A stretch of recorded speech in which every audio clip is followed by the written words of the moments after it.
నమస్తే, నేను Chandana. Welcome to great Andhra. ఇప్పటి వరకు ఉన్న టాప్ స్టోరీస్ చూద్దాం. పెంచను అని చెప్పగలవా Chandrababu?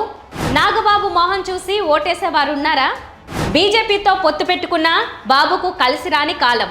విశాఖతో Jagan sentiment continue. Jagan vision correct అంటున్న టీడీపీ ఎంపీ అభ్యర్థి.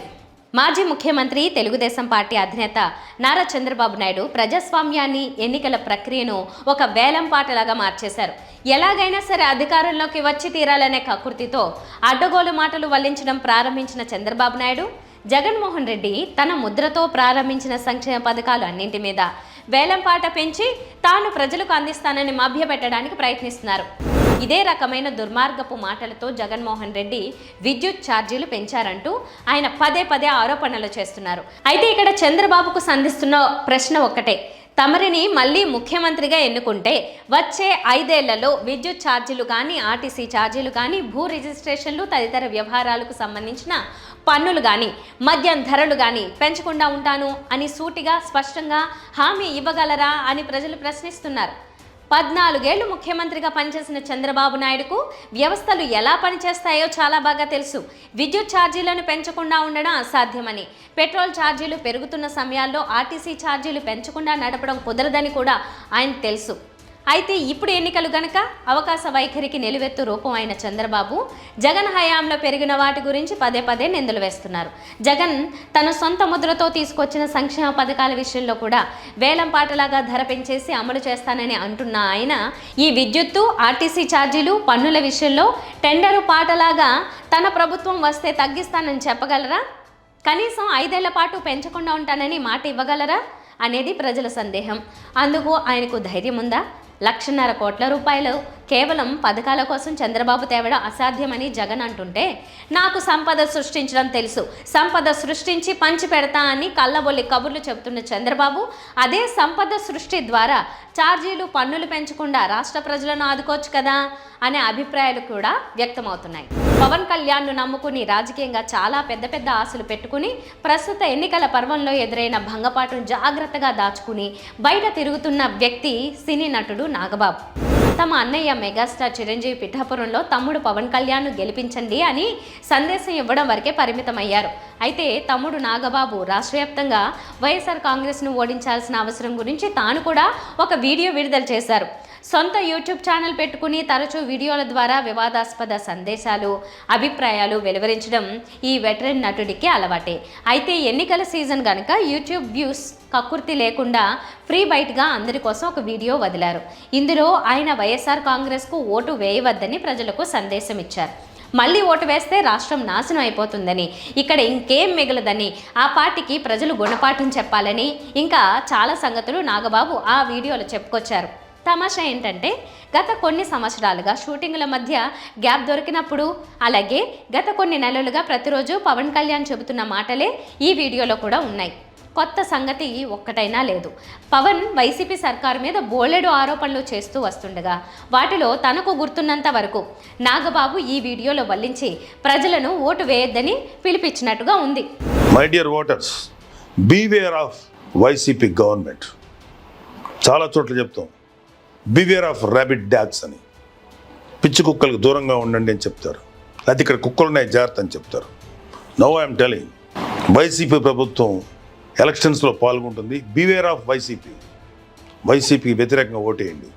మీకోసం ముందుకు వచ్చే పవన్ కళ్యాణ్ లాంటి లీడర్ని, నిజాయితీ, నిబద్ధత, త్యాగనిరతి కలిగినటువంటి పవన్ కళ్యాణ్ లీడర్ని, పరిపాలన దక్షత కలిగినటువంటి చంద్రబాబు నాయుడు గారు లాంటి వ్యక్తిని, అలాగే భారతదేశాన్ని సుభిక్షంగా నడుపుతున్నటువంటి నరేంద్ర మోడీ గారి నాయకత్వంలో వస్తున్న బీజేపీని, ఈ ముగ్గురు నాయకుల యొక్క కలయికతో వస్తున్న కూటమికి మీరు ఓటు వేసి ఈ వైసీపీ ప్రభుత్వానికి తిరుగులేని విధంగా బుద్ధి చెప్పండి. జై బీజేపీ, జై తెలుగుదేశం, జై జనసేన, జై హింద్. ఎలాగైనా ఈ ఎన్నికల్లో గెలవాలనేది చంద్రబాబు నాయుడు లక్ష్యం. బాబుకు వయసు పైబడడం, దాదాపు ఇవే చివరి ఎన్నికలు కావడం, వారసుడైన లోకేష్ ఇంతవరకు నాయకత్వ సమర్థతను చాటుకోకపోవడం తదితర కారణాలతో ఎన్నికల్లో గెలుపొక్కటే టీడీపీని సజీవంగా నిలుపుతుందని చంద్రబాబు విశ్వసించారు. దీంతో ఎన్నికల్లో ముఖ్యమంత్రి వైఎస్ జగన్మోహన్ రెడ్డిని ఎదుర్కోవడం తన ఒక్కడి వల్ల కాదని బాబు ఒక అభిప్రాయానికి వచ్చారు. ఈ నేపథ్యంలో జనసేనతో పొత్తు పెట్టుకున్నారు. అయినప్పటికీ జగన్ను ఎదుర్కోగలమనే నమ్మకం కలగలేదు.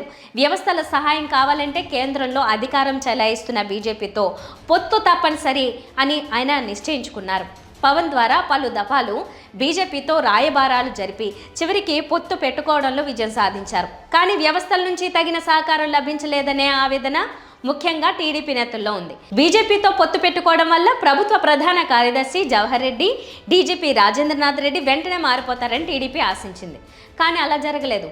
ఎన్నికలకు కేవలం వారం ముందు మాత్రమే పోలీస్ బాస్ మారిపోయారు. కొత్తగా వచ్చిన డీజీపీ హరీష్ గుప్తా కూడా ప్రభుత్వ అనుకూల అధికారే అని టీడీపీ నేతలు అంటున్నారు. 3 ఐఏఎస్, 5-6 ఐపీఎస్ అధికారులపై వేటు వేసిన కొత్తగా వచ్చిన వారు కూడా వైసీపీకి అనుకూలమనే రాజగురు పత్రిక శివాలెత్తిన సంగతి తెలిసిందే. బీజేపీతో పొత్తు వల్ల రాజకీయంగా టీడీపీకి లాభం కంటే నష్టమే ఎక్కువ. టీడీపీకి ముస్లిం, క్రిస్టియన్ మైనార్టీలు పూర్తిగా దూరమయ్యారు. అలాగే దళితుల ఓట్లు కూడా ఆశించిన స్థాయిలో పడవని అంటున్నారు. టీడీపీకి కాలం కలిసి రావడం లేదనేందుకు కొన్ని ఉదాహరణలు చెప్పుకుందాం. వాలంటీర్ల విషయంలో టీడీపీ, జనసేన కామెంట్స్ కూటమికి తీవ్రంగా నష్టం తెచ్చాయి. వాలంటీర్లకు 10,000 గౌరవ వేతనం ఇస్తామని చంద్రబాబు ప్రకటించినా వాళ్ళంతా జగన్ వైపే నిలిచారు. తమ పదవులకు రాజీనామాలు చేసి వైసీపీకి రాజకీయంగా పనిచేయడానికే మొగ్గు చూపారు.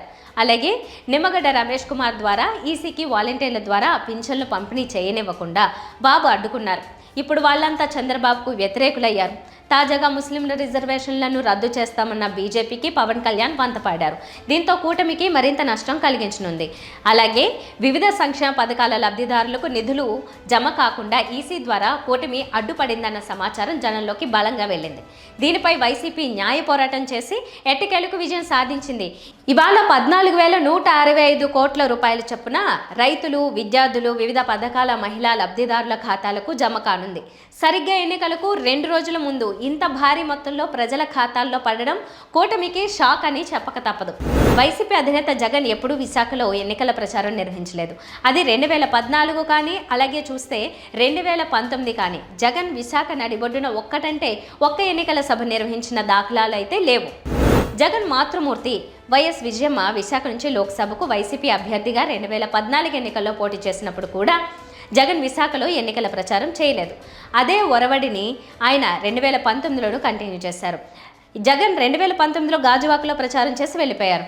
పెందుర్తితో పాటు విశాఖ రూరల్ జిల్లాలలో జగన్ 2019లో ఎన్నికల సభలు ఆనాడు జరిగాయి. కానీ విశాఖలో మాత్రం జగన్ అడుగు పెట్టలేదు. ఈసారైనా జగన్ విశాఖలో ఎన్నికల ప్రచారానికి వస్తారు అనుకుంటే గాజువాక సభతోనే ముగించారు.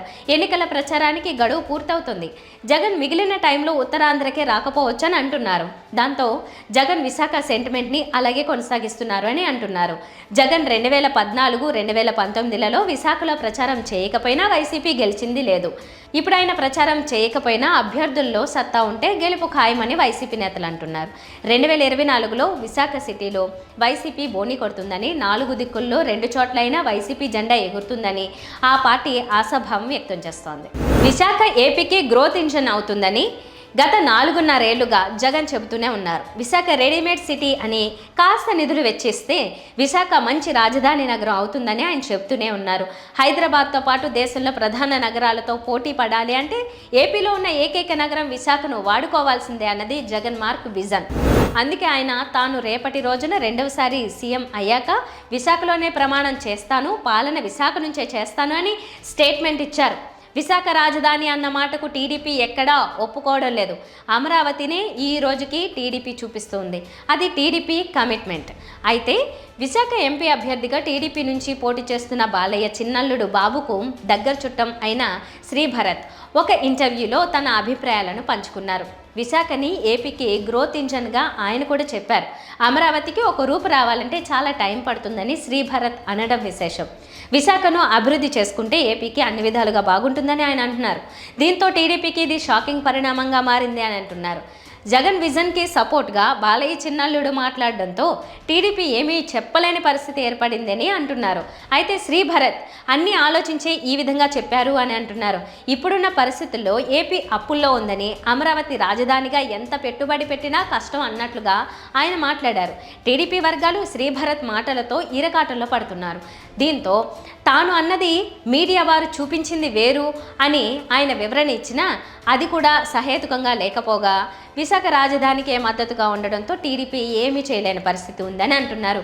ఇన్నాళ్ళు చంద్రబాబు విజనరీ అని డప్పు వాయించిన వారు జగన్ విజన్ ఇది అని చెప్పకనే చెప్పి ఒప్పుకుంటున్నారని అంటున్నారు.